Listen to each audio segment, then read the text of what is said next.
Well, Kentucky basketball decided that tonight they just simply were not going to play any defense. And at the end of the day, that'll cost you in any matchup you have.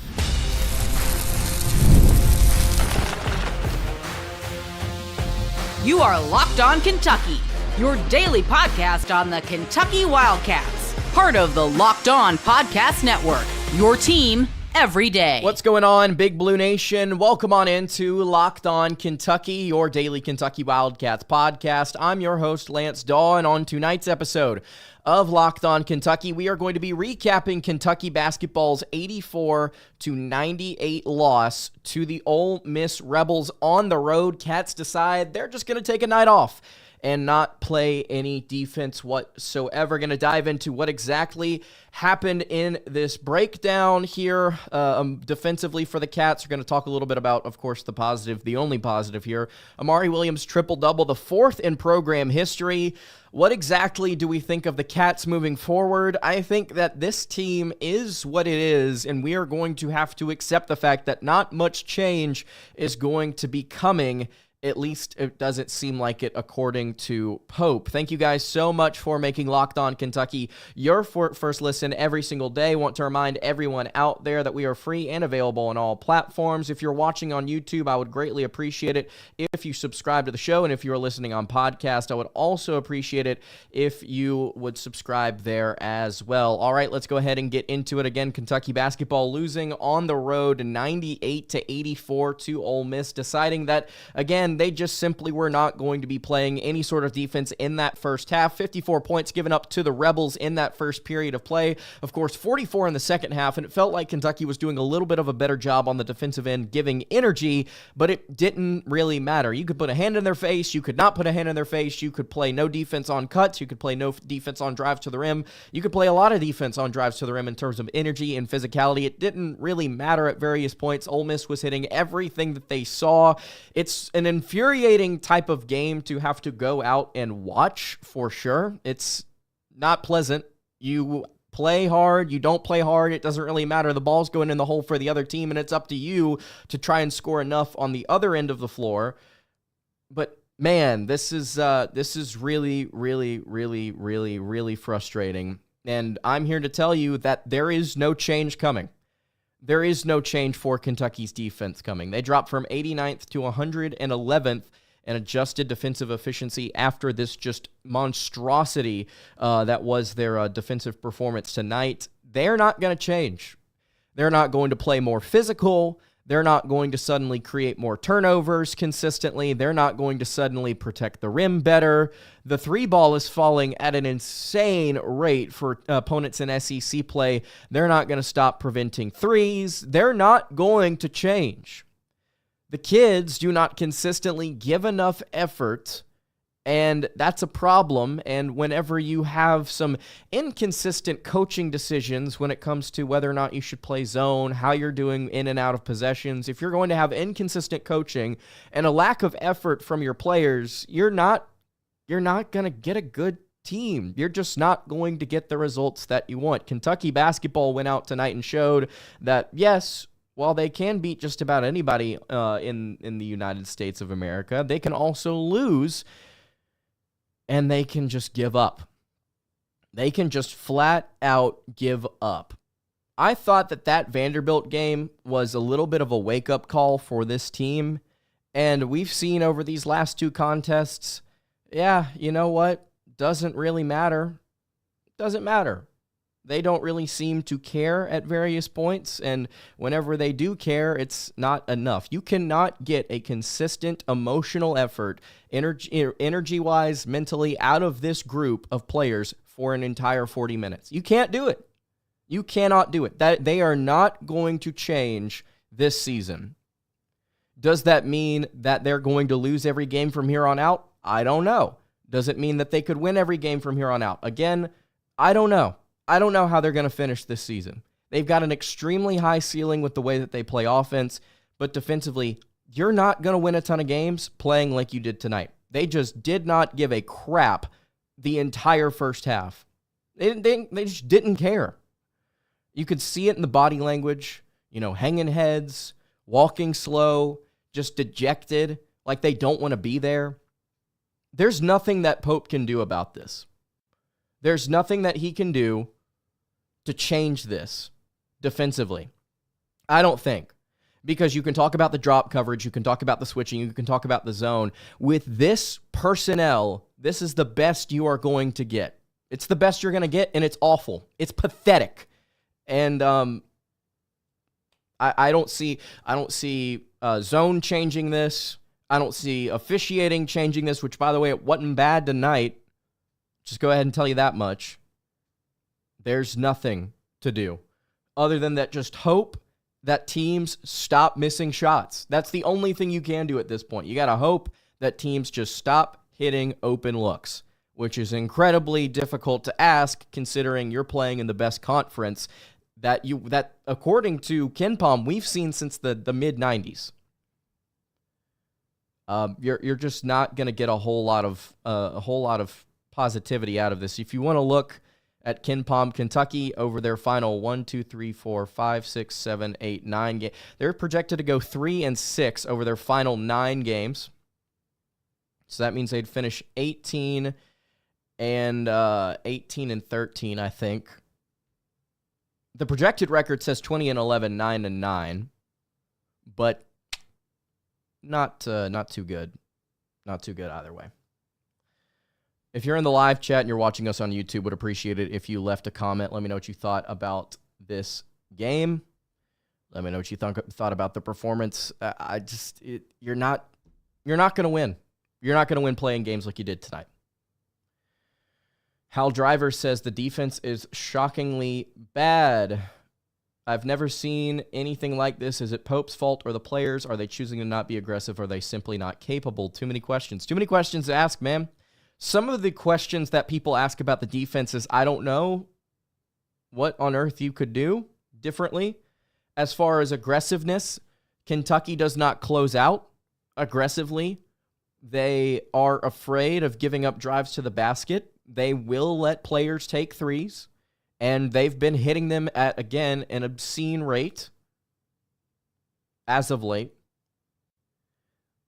They do not have the muscle down low to consistently protect the rim.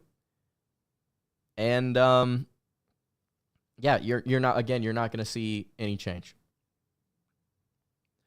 Carlos Edwards says it's rough right now, but there will be no Reed Shepherd switcheroo moves. It's always KY till I die. Go Big Blue. Yeah, just brief thoughts, by the way, as we're sitting here live on YouTube about what happened after the Arkansas-Kentucky game. You saw several players out here that previously played for Kentucky, and they were just oddly supportive all of a sudden of Arkansas basketball, where you go and look at their Twitter profiles and you go and look at kind of how they've been operating. Some of them, all of them haven't said anything about Coach Cal or Arkansas, and all of a sudden they play Kentucky and they want to talk some trash online. For Reed Shepherd, out of all of these players, pre-game with the Rockets, wearing an Arkansas Razorback shirt, asked after the game, saying, "That's my coach." He wouldn't play you. He would not start you. And yet you want to immediately give preference to him over the school you played for, the place where your dad is a legend, his roommate, your dad's roommate, currently coaching the school, not one word of support this season. It's disappointing to see. I'm not sitting here saying they switch sides or I'm not going to support them anymore. It's just it's embarrassing to an extent, and just shows a lack of respect for the school that you played for, which it goes back to what Pope has been saying so much. They want to get kids in here that actually care about playing at this university. Clearly, some voices were made clear a couple of nights ago. There were some kids that have played here that don't care about this program. Christian Fernandez says, Louisville fan here, I will say, be glad y'all are not Indiana. They're overheat over there with Mike Woodson, just lost by 12 to Wisconsin just now. And yeah, he got ripped they got like ripped at the beginning of that game. That's true. At least we're not Indiana, but of course you keep playing like this and you're going to start heading in that direction. Irene Supreme says he played Reed, though. He played more than he was expected to and averaged some of most minutes on the team. Yeah, he did play. He had to play, but he didn't play as much as he could have, and he didn't start. He didn't start over DJ Wagner, which is something that I think people forget.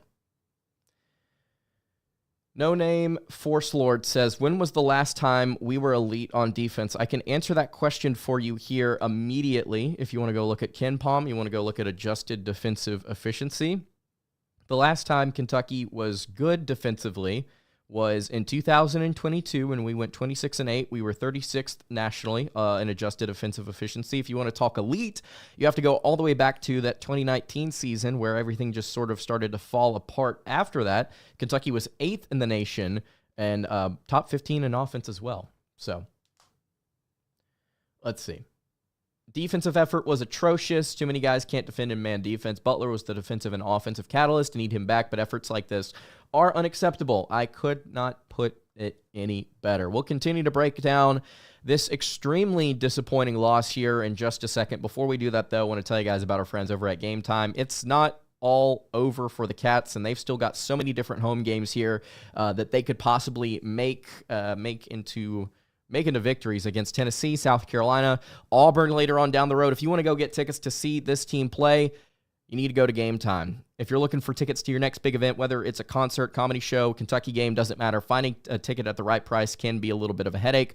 With Game Time Picks, though, it's never been easier. With the Game Time Picks app, the app does all the hard work for you. It curates the best deals, so you don't have to waste time searching through endless tickets listing. I've been using them for several years now for literally everything that I've gone to. Braves games, concerts, theater, a couple different comedy events. This has been the place to go for me. It's super, super easy to navigate. They've also got the lowest price guarantee, which means you won't find better deals elsewhere. They've got all-in pricing, so you're not confused as what you're getting into whenever you actually see the ticket price. They've got easy cancellation options if something comes up.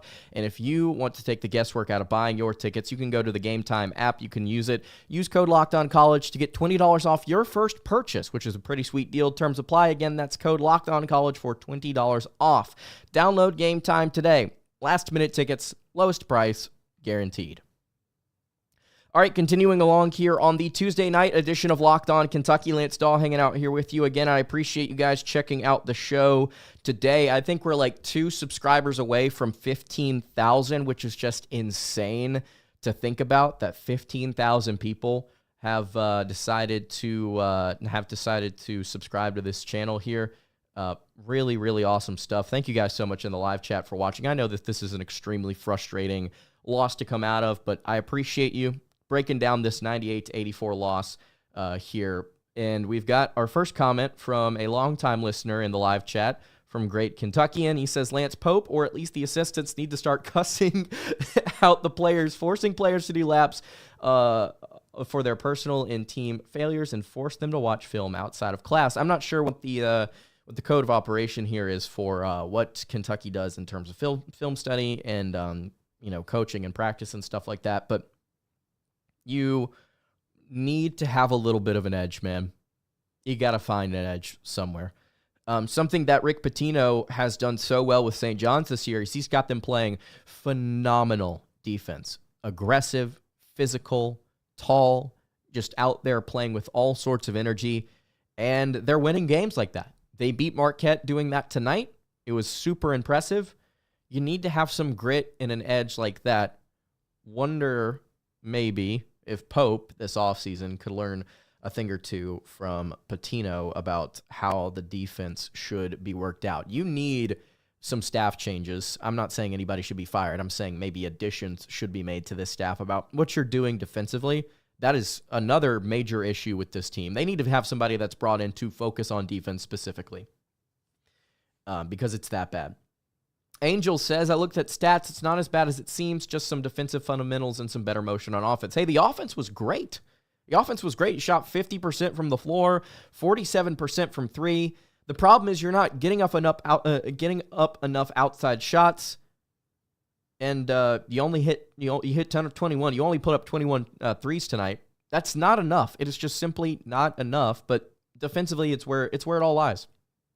Kentucky's offense is great. It is incredible. Even without your starting point guard, you're putting up 84 points against a top 40 defense. It's great. On the road, too? Awesome.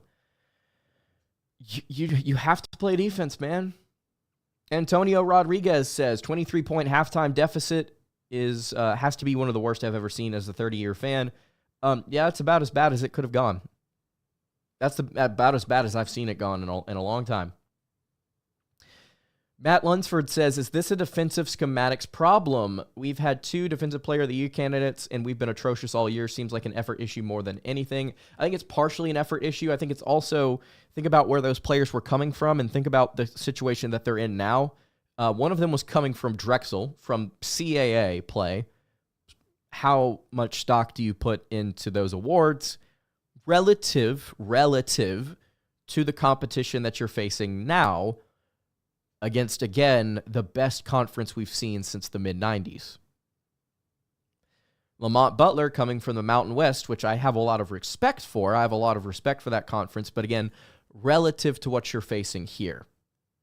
You kind of throw out the accolades a little bit now that we're into, the playing phase. Obviously, you can get excited.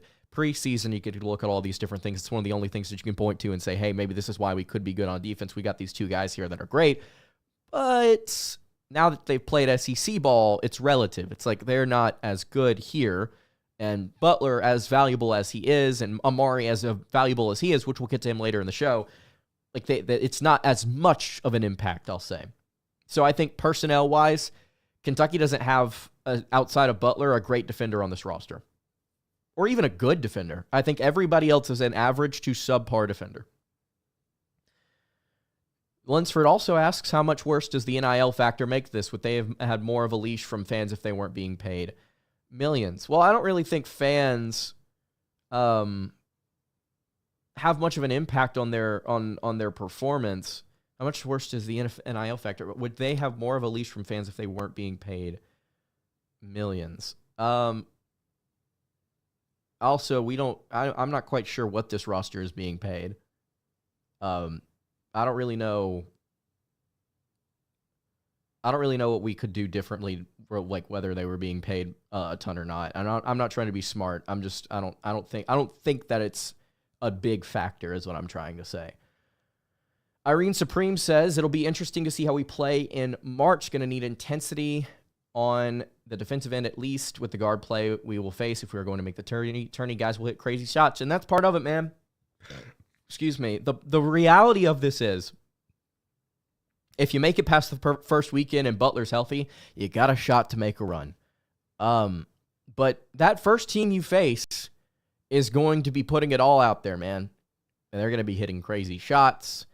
They're going to be playing with tempo. They're going to be trying to turn Kentucky over, which they have become increasingly more and more prone to coughing the ball up. They are now, 9th in SEC play and turnover percentage, dead last on the defensive end in that category. Kentucky does not play aggressive defense. They do not play physical defense. The analytics say that. The numbers indicate that as well. So first round opponent in the tournament, if you make it, you're gonna need to have to fight through some adversity, man. It's gonna be interesting. It will certainly be interesting.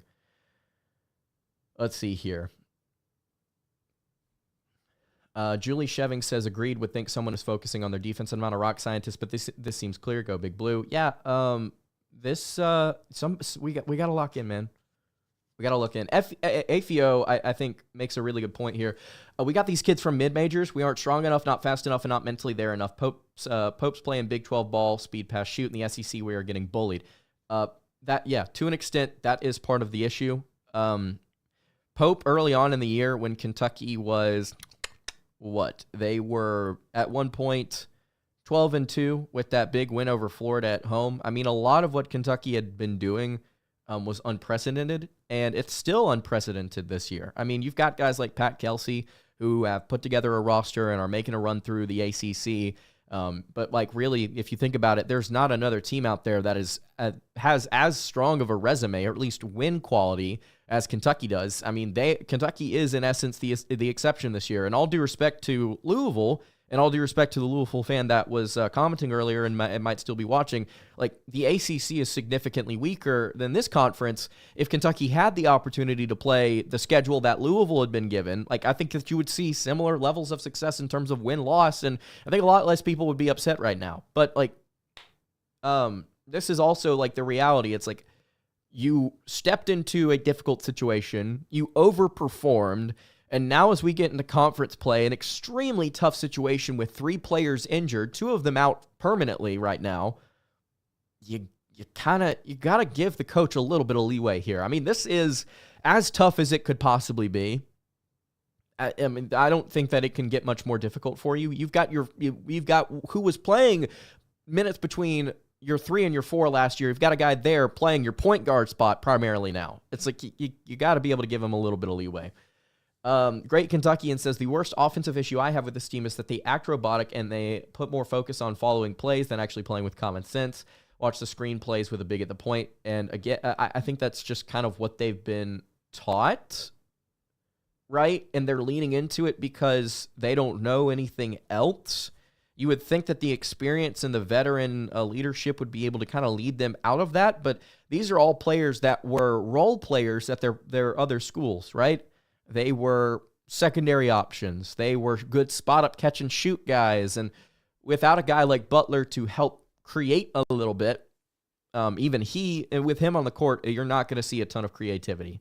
I'm hoping that guys like Jasper and Caden next year really do help with that.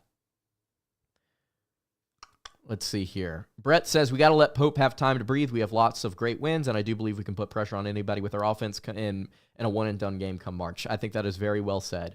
Matt Lunsford says, impressive what Pope has done with this roster, really hoping for some big athletic guys next year from the portal. Hang in there, BBN. Love the show, Lance. Appreciate you, Matt.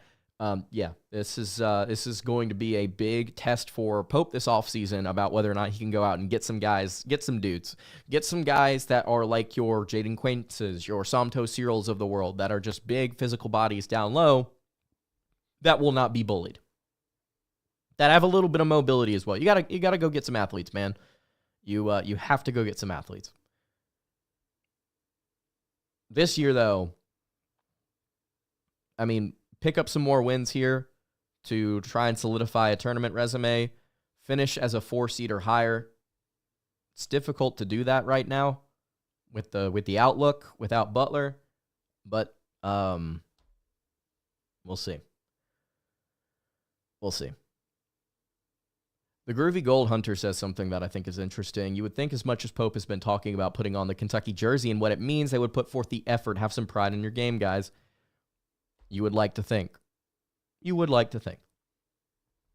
We may end up as a 6 seed at this rate, and that's where you start to get into some really difficult area, man, with 11 seats. Triple F says, not making excuses, but not having Butler, is killing us. If fully healthy, I think things would be totally different. Still impressed with what Pope has done with the team he put together in 2 months. Could not say that any better. Appreciate the comment.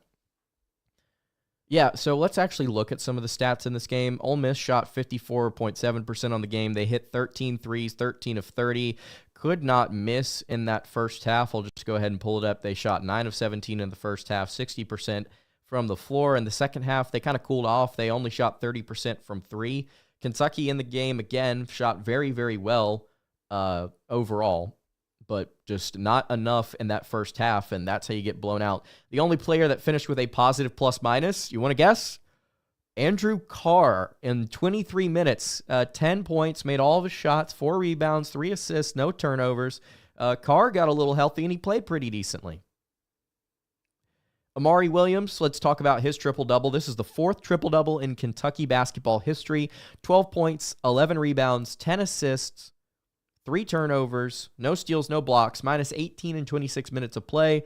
But, man, 12, 11, and 10, very impressive. That's your center. Dished out 10 assists in this one. I don't really think you're going to see a performance like that ever again, where you're getting your big man to be that productive. In all 3 phases of the game, he was efficient, despite going 2 of 4 from the line. I'm impressed. I'm impressed with Amari. He's been playing well as of late. So, there's that. Let's see. Hal Driver says you got to smother the opposing point guard. Letting them breathe means letting them win. Yeah, you got to be able to Kentucky not hedging more consistently, not trying to trap is frustrating. But again, you have to think about if that point guard gets that pass off, it's more than likely going to a forward who is already inside the arc and is going to have an opportunity to score. Kentucky doesn't have a ton of rim defense. It's pick your poison. It is simply pick your poison. Goated at NFS says, isn't Zakai Ziegler or that dude on Tennessee a point guard? They stuffed Florida in the locker Saturday, so that no point guard thing has got to end somehow. I disagree. You've got your leading assist man outside of your center. You have nobody else on this roster that can handle the ball as well as Lamont that is healthy. It completely changes the dynamic of your offense without having somebody in your guard spot that can go into the rim and finish consistently. And don't you dare tell me Otega Oweh can do it consistently because he's been shooting like crap as of late. So yeah, no, I disagree with that. I think the no point guard thing is a major point of contention. You cannot find success if both your starting and backup point guards are out. Just because a team that plays great defense wins at home against a Florida team that has been great but inconsistent in SEC play doesn't mean we should apply the same thing here and say, well, because Kentucky's down both point guards, they should be winning every game or winning consistently. I disagree with that. I don't think that makes sense. Randy McFarland says, remember at the beginning of the season, we all felt the second weekend in the NCAA tournament would be a success. 9-9 in the SEC this year is good. Yeah, I agree. Yeah. Kentuckian says, again, I want Kerr back for the emotional drives. I think it helps the team have more fun. Since he got injured, this team has only gets excited when they are up big, while Kerr always hypes them up regardless. I agree. The question is, are we going to get either of them back? Are we going to get Butler back? Are we going to get Creasa back at all? I don't know. I don't really know. So, frustrating game tonight, guys. Again, I appreciate everybody watching. If you've subscribed to the show, I'd appreciate it. I can't look at it right now, but we were 2 subscribers away from 15,000. It'd mean a ton if you subscribe to the show. I appreciate everybody that watches. Look, we're going to have more positive stuff moving forward, but there's no other way to slice it tonight. You lost and played no defense, and that's it. And it's a bleak outlook generally for the future. I guess the positive is you're playing what seems like the worst team in the SEC in South Carolina, but you lost at home to Arkansas by 10, so who knows what could happen. You can follow the show on Twitter at LockedOnUK. You can follow me on Twitter at Lansdale_, and you can follow the show over on Instagram. That is at Kentucky Podcast. Any questions, comments, concerns, you can leave those in the YouTube comments below. You can hit me on the socials. I will see you all tomorrow for another episode of Locked On Kentucky. Have a great rest of your day, and God bless. That was a rough one.